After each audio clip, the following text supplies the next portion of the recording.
जितने भी इस गराए ने यूनियन कौंसल तंदे ने लोग वीडियो तक सुनो ना के रिक्वेस्ट है जी ये मतलब बिलखसूस लडवा मुजल्ला और बुरजी गराए ने कि तुसी अपने इस रोड ने हवाले नाल थोड़ी जी तहरीक चलाओ।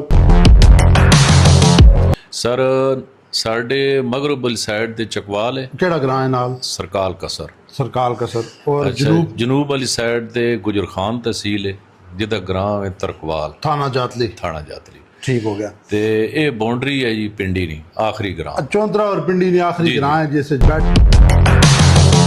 अगर कोई जनाजा को फौतगी तो नहीं रहनी है ना जी मौत होते लगी जेड़ी प्रॉब्लम उस वे बढ़नी बाहर ने बंदे आन के भी खामोश हो जाने हालत न वेख के सरसी नाल ही है ना हाँ एक ही कि पट्टियां विचू चिकड़ा विचू मंजियां चा के खड़ने रोड नहीं हालत कोई सारे पॉलिटिशियन सारे कब्रिस्ताना तक भी गए नसी बना सा कुछ। अस्सलाम वालेकुम, मैं शदाद भट्ट और तुसी देख रहे हो मेरा यूट्यूब चैनल चौंतरा देहात तारीखी सीरीज़ ने वाले नाल जैसे यूनियन कौंसल दंदा ना ग्रां बुरजी साढ़े मेज़बान महफिल ने जनाब अली अक्सर भट्ट साहब मेरे बड़े भाई ने रिटायर्ड पुलिस अफीसर ने इन्हों नाल पर राइट हैंड से बैठे ने मोहम्मद बशीर अवान साहब साढ़े मुतकलम जेडे ने असां दसन अपने ग्रां अतीक भाई तुसां सारा ने बड़ी मेहरबानी जी टाइम दिता। तुसां अतीक भाई दसो बुरजी ग्रां कितना पुराना है इस केड़ियां कौमां बाद कितना रकबा है चंद गल्लां ਜਿਹੜੀਆਂ ਗ੍ਰਾਂ ਦੀਆਂ ਦੱਸੋ। ਇਹ ਗ੍ਰਾਂ ਸਾਡਾ ਜੀ 1820 ਵਿੱਚ ਹਰੀਪੁਰੇ ਚੋਂ ਆਇਨ ਬੰਦੇ ਅਵਾਨ ਕੌਮ ਨਾਲ ਤਾਲੁਕ ਹੈ ਇਹਨਾਂ ਨਾਲ। ਠੀਕ। ਤਾਂ ਸਾਡੇ ਗ੍ਰਾਂ ਵਿੱਚੋਂ ਤਰੇ ਚਾਰ ਬੜੀਆਂ ਕੌਮਾਂ ਜੀ ਜਿਨ੍ਹਾਂ ਚੋਂ ਮੱਲੋਕ ਹਨ ਜੀ ਅਵਾਨ ਮੱਲੋਕ ਅਵਾਨ ਜੀ ਤੇ ਬੱਟ ਹਨ ਜੀ। ਠੀਕ ਹੋ ਗਿਆ ਜੀ। ਤੇ ਬਾਕੀ ਛੋਟੀਆਂ ਕੌਮਾਂ ਵੀ ਹੈਗੀਆਂ ਜੀ। ਠੀਕ। ਜੱਟ ਕੌਮ ਵੀ ਆਬਾਦ ਇੱਥੇ ਜੀ। ਠੀਕ ਹੈ। ਇੱਥੇ ਕਿੰਨੇ ਘਰ ਨੇ ਇਸ ਟੋਕਾਂ ਚ ਗ੍ਰਾਂ ਚ? इस विच जी कोई 70-80 कार होना ने। ठीक है। कितनी आबादी कितनी है तादाद अफराद कितनी है? मतलब आबादी कोई 600 होनी 600 हाँ 600 होनी। अच्छा ठीक हो गया। अच्छा मोज़ेना रकबा कितना है? रकबा जी 8500 कनाल। कितना आबाद है और कितना गैर आबाद है? ये जी 40% आबाद रकबा बाकी 60% गैर आबाद है। बंजर खोला है या कस दराडर? कस भी है तो मेरा जमीन भी है जी वही रही है वो कम है थोड़ी। ठीक हो गया। अली अक्सर भाई तुसी दसो इस ना मल्ले वकू जीपीएस सदर तो कितने किलोमीटर है? सर 73 किलोमीटर है जी। रास्ता जोड़ियां और रनोत्रा चौक से तंदा तंदे से आगे लिंक रोड है 2 किलोमीटर बनता है। ठीक। तो कच्चा फटा हुआ रोड है ये। ठीक। तो तकरीबन 73 किलोमीटर ही बनता है। ठीक। अच्छा तुसा ना ग्रां चौंतरे ना आखिरी ग्रां है जी जनूब वाली साइड ते भी और मगरब वाली साइड ते भी तुहाडे मगरब वाली साइड ते चकवाल है? सर साढ़े मगरब वाली साइड ते चकवाल है। केड़ा ग्रां है नाल? सरकाल कसर। सरकाल कसर। और जनूब वाली साइड ते गुजर खान तहसील है जिदा ग्रां है तरकवाल थाना जातली।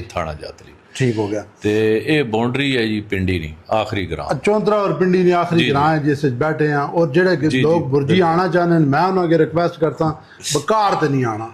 ठीक है जी। जीपी पानो या ट्रैक्टर ट्राली जाओ रोड की हालत बिल्कुल बहुत माड़ी हालत है जी रोड नहीं कि पैदल नहीं चलाना बिल्कुल। और गड्डी है ऐसी तरह पता रहना नारायण का गान ने पढ़ा तकरीबन हर सियासी आख रहे तकरीबन पूरे ग्राम मिल का आख रहे लेकिन कोई बंदा रोड अल पास। और ये रोड दो ग्रावां ना एक टोक मुजल्ले ना ते बुरजी ना दो ना ये रोड लड़वा भी है तीन ग्रावां बहुत बड़ी आबादी है लेकिन रोड अल पास कोई बंदा नहीं जाता। इसी तरह ये जनाब साड़ी रिक्वेस्ट है भी इस रोड ना कोई कीता बने जी। बिल्कुल ठीक है। ये जेडी सहूलतां तुसां पहुंची उस तो अंदाजा होना भी स्कूल और सेहत वाले नाल भी तालीम और सेहत वाले नाल कुछ भी नहीं। मॉडल स्कूल प्राइमरी है जी जिसे बच्चे की तालीम है और त्रे इन्हां ग्रावां ना एक ही है प्राइवेट मतलब मॉडल स्कूल और लोगों को पता प्राइवेट बच्चे इकट्ठे पढ़ने तालीम ना निजाम ही कोई और सेहत ने वाले सेहत बिल्कुल कोई ना कोई अस्पताल है ना कोई डिस्पेंसरी। अच्छा जेड़ा तुसा ना रोड है ना जी तुसा सेहत की सहूलत की जरूरत भी कोई नहीं कि इत्थे बंदा एक्सरसाइज करके आए बीमार हो नहीं। ये ठीक है क्या बिल्कुल ये सही आने और हर सियासी नु पता इस रोड नी के पोजीशन लेकिन कोई इंटरेस्ट नहीं ले। अच्छा बशीर साहब तुसी दसो मशहूर मजहबी शख्सियत तुसा ने ग्रां केड़ी है? आफज अब्दुल इस्लाम साहब। अच्छा सियासी शख्सियत भी तो त्रै जड़े हैं ना के नो? मलक सफदर जी हाजी खानवाज जी गुलस्तान खान। ठीक हो गया जी। अच्छा समाजी शख्सियत जड़ियां जी वो तुसी दसो अपना ठीक भाई ਜਿਹੜੇ ਜਵਾਨ ਸਾਡੇ ਹਰ ਕੰਮਾਂ 'ਚ ਅੱਗੇ ਗਏ ਹੁੰਦੇ ਉਹਨਾਂ ਨਾਂ ਕਿਨੋਂ जी ये फरहान अली, मोहम्मद इस्माइल ने, फैजान खान ने, तो मोहम्मद बिलाल जी बुर्जी ने जी ये। जी बुर्जी ने मतलब है शायद। अच्छा अली अक्सर भाई असां ये सिलसिला शुरू किया मतलब हर ग्रां तुसां कोल भी अल्लाह कीता आ ही रहे हैं इस सिलसिले बड़ी इससे मतलब कोई चंद अल्फाज सर बड़ी ਮਿਹਰਬਾਨੀ ਬੜਾ ਜਿਹੜਾ ਅੱਛਾ ਕੰਮ ਤੁਸੀਂ ਸ਼ੁਰੂ ਕੀਤਾ ਜਨਾਬ ਇਹ ਪਹਿਲੀ ਵਾਰੀ ਅਸਾਂ ਵੇਖਿਆ ਜ਼ਿੰਦਗੀ ਵਿੱਚ ਜੀ ਕਿ ਸਾਡੇ ਗ੍ਰਾਮ ਕੋ ਬੰਦਾ ਇਸ ਕਿਸਮ ਦਾ ਆਇਆ ਹੋਇਆ ਬੜੀ ਖੁਸ਼ੀ ਹੋਈ ਹੈ ਜਨਾਬ ਤੇ ਜਾਨ ਜੋਖਾਂ ਰੱਖੀ ਆਣਾ ਪੈਣਾ ਤੁਸਾਂ ਨੇ ਇਹ ਤਾਂ ਹੈ ਹੀ ਹੈ ਬਹੁਤ ਮਤਲਬ ਇਹ ਸਿਆਰਾ ਮਰੀਕ ਸਮਝ ਲਓ ਸਾਰਾ ਮਰੀਕ ਇਹ ਨਾ ਮੇਰਾ ਕੱਲ ਫੋਨ ਤੇ ਨਾਲ ਹੋਇਆ ਵਾਸਤਾ ਤੇ ਨਾ ਕਿ ਜੀ ਤੁਸੀਂ ਇੱਧਰ ਆਸੋ ਬੁਰਜੀ ਬੋਰਡ ਲੱਗਿਆ ਤੇ ਅੱਗੇ ਆਸੋ ਅੱਗੇ ਸੋਲਿੰਗ ਸ਼ੁਰੂ ਹੋਤੀ ਮਾੜਾ ਜਿਹਾ ਰੋਡ ਹੈ ਤੇ ਉਸ ਤੋਂ ਅੱਗੇ ਆਸੋ ਅਸੀਂ ਮਰੀਕ ਤੇ ਰਹਿੰਦੇ ਆ ਉਹ ਮੈਂ ਇਹਨਾਂ ਨੇ ਮਜ਼ਾਕ ਹੀ ਸਮਝੀ ਗਾਨ ਸਾਰਾ ਮਰੀਕ ਹੈ ਔਰ ਉਹਨਾਂ ਨੇ ਫਿਰ ਰਿਪੀਟ ਕੀਤੀ ਵਾਕਈ ਮਰੀਕ ਸਹੀ ਰਹਿੰਦੇ ਤਸੱਲੀ ਹੋ ਗਈ ਇਸੇ ਤਰ੍ਹਾਂ ਤੇ ਅੱਲਾਹ ਤਾਲਾ ਹਦਾਇਤ ਹੀ ਦਿਓ ਨੇ ਜੀ ਕੋਈ ਅਸਾਂ ਤਾਂ ਰਿਕੁਐਸਟ ਕਰ ਸਕਨੇ ਆ ਇਹ ਗੱਲ ਹੈ ਜੀ ਕਿ ਤੁਹਾਡੀ ਬੜੀ ਮਿਹਰਬਾਨੀ ਜਨਾਬ ਜਿਹੜੇ ਤਸ਼ਰੀਫ ਲੈ ਆਇਓ ਸਾਰਾ ਚੀਜ਼ ਇਨਸ਼ਾਅੱਲਾ ਨੈਕਸਟ ਟਾਈਮ ਵੀ ਜਿਹੜੇ ਸਾਡੀ ਤਾਕਤ ਜ਼ਰੂਰਤ ਹੈ ਨਾ ਜਿਸ ਮੁਤਾਬਕ ਅਸੀਂ ਹਾਜ਼ਰ ਹਾਂ ਬਾਟ ਸਾਹਿਬ ਮਲਕ ਸਾਹਿਬ ਤੁਸੀਂ ਸਾਨੂੰ ਫਿਰ ਨਿੱਕੀ ਜੀ ਗੱਲ ਮੈਂ ਕਰਸਾਂ ਵੀ ਅਸੀਂ ਜਿੰਨੇ ਗ੍ਰਾਮਾਂ 'ਚ ਵੀ ਗਏ ਆ ਨਾ ਅਕਸਰ ਉੱਥੇ ਹੀ ਰੋਡ ਇੰਫਰਾਸਟ੍ਰਕਚਰ ਜਿੰਨਾ ਵੀ ਬੇਸਿਕਲੀ ਸਾਰੀ ਪਟ ਚਪਾਟੀ ਹੈ ਫਕਰੀਆ ਲਮੀਏ ਹੀ ਹੈ ਸਾਡੀ ਆਵਾਮ ਵਾਸਤੇ ਵੀ ਜਿਸ ਟਾਈਮ ਇਲੈਕਸ਼ਨ ਆਣਾ ਤੁਸੀਂ ਅਸਾਂ ਆਪਣੀ ਕੰਮ ਕਿਉਂ ਨਹੀਂ ਕਹਿੰਦੇ ਆ ਨੈਸੈਸਰੀ ਕਿਸ ਮਰਜ਼ ਦੀ ਇਤਵਾਰ ਹੋ मतलब ਤੁਸੀਂ ਡਿਮਾਂਡ ਰੱਖੋ ਨਾ ਜੀ ਸਾਡੀ ਰੱਖੋ ਨਾ ਅਗਲੀ ਵਾਰੀ ਤੁਸੀਂ ਰੋਡ ਪੱਕੀ ਹੋ ਇਸੇ ਤਰ੍ਹਾਂ ਬਿਲਕੁਲ ਸਰ ਮੈਂ ਇੱਕ ਰਿਕੁਐਸਟ ਕਰਨਾ ਚਾਹਨਾ ਹੈ ਕਿ ਇਹ ਟੋਕ ਮਜ਼ੁੱਲਾ ਨਾਲ ਜੀ ਜੀ ਇਸਨੇ ਰਸਤੇ ਨੂੰ ਦੋ ਕਬਰਿਸਤਾਨ ਨੂੰ ਦੋ ਤਲੇ ਜੀ ਅਗਰ ਕੋਈ ਜਨਾਜ਼ਾ ਕੋ ਫੌਤਗੀ ਤੋਂ ਨਹੀਂ ਰਹਿਣੀ ਹੈ ਨਾ ਜੀ ਮੌਤ ਬਹੁਤ ਲੱਗੀ ਜਿਹੜੀ ਪ੍ਰੋਬਲਮ ਉਸ ਲਈ ਬਣਨੀ ਬਾਹਰ ਨੇ ਬੰਦੇ ਆਣ ਕੇ ਵੀ ਖਾਮੋਸ਼ ਹੋ ਜਾਣੇ ਹਾਲਤ ਨਾਲ ਵੇਖ ਕੇ ਸਾਰਸੀ ਨਾਲ ਹੀ ਹੈ ਨਾ ਹਾਂ ਇਹ ਕੀ ਕਿ ਪੱਟੀਆਂ ਵਿੱਚੋਂ ਚਿੱਕੜਾਂ ਵਿੱਚੋਂ ਮੰਜੀਆਂ ਚਾ ਕੇ ਖੜਨੇ ਆ ਰੋਡ ਦੀ ਹਾਲਤ ਕੋਈ ਸਾਰੇ ਪੋਲੀਟੀਸ਼ੀਅਨ ਸਾਰੇ ਕਬਰਿਸਤਾਨਾਂ ਤੱਕ ਵੀ ਗਏ ਨਸੀਂ ਬਣਾ ਸਾਂ ਕੁਝ ਬੁੜਕਾਈ ਕੋ ਨਾ ਕੋ ਅੱਜ ਦਿਨ ਤੱਕ ਖਾਤੇ ਇਸ ਗ੍ਰਾਹ ਨੇ ਜਿਹੜੀ ਹਾਲਾਤ ਨੇ ਜੀ ਇਨਫਰਾਸਟ੍ਰਕਚਰ ਨੇ ਵਾਲੇ ਨਾਲ ਔਰ ਜਿਹੜੀ ਸਹੂਲਤਾਂ ਨੇ ਤਾਲੀਮ ਔਰ ਸਿਹਤ ਨੇ ਵਾਲੇ ਨਾਲ ਪੂਰਾ ਚੌਂਤਰਾ ਇਹਨਾਂ ਨਾਲ ਹੀ ਹੈ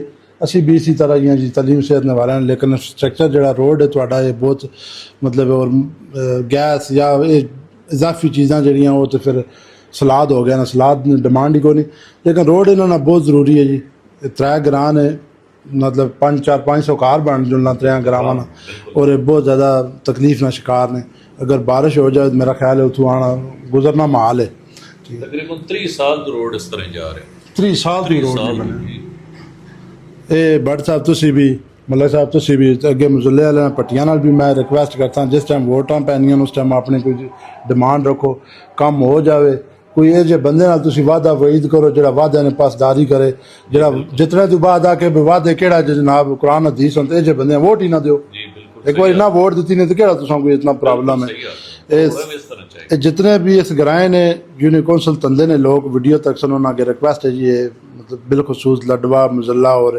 बुरजी ग्राए ने कि तुसी अपने इस रोड ने हवाले नाल थोड़ी जी तहरीक चलाओ ਜਿਹੜੇ ਅਰਬਾਬੇ ਇਖਤਿਆਰ ਹਨ ਤੁਹਾਡੇ MPA ਸਾਹਿਬ ਹਨ MNA ਸਾਹਿਬ ਹਨ ਉਹਨਾਂ ਅਗਰ ਆਵਾਜ਼ ਸਾਡੀ ਪਹੁੰਚਣੀ ਤੇ ਜ਼ਰਾ ਇਸ ਸਾਈਡ ਤੇ ਧਿਆਨ ਕਰੋ ਯਾਰ ਪਾਸੇ ਕੰਮ ਹੋਣੇ ਪੇ ਤਰੱਕਿਆਤੀ ਇਹਨਾਂ ਨਾਲ ਵੀ ਆ ਕੇ ਇਹ ਵੀ ਜਨਾਬ ਆਰਾਮ ਨਾਲ ਆਪਣੇ ਗ੍ਰਾਮ ਪਹੁੰਚ ਸਕਣ ਅਗਲੀ ਕਿਸੇ ਵੀਡੀਓ ਫਿਰ ਮਿਲਸਾਂ ਜੀ ਤਾਂ ਤੱਕ ਇਜਾਜ਼ਤ ਦਿਓ ਅੱਲਾ ਹਾਫਿਜ਼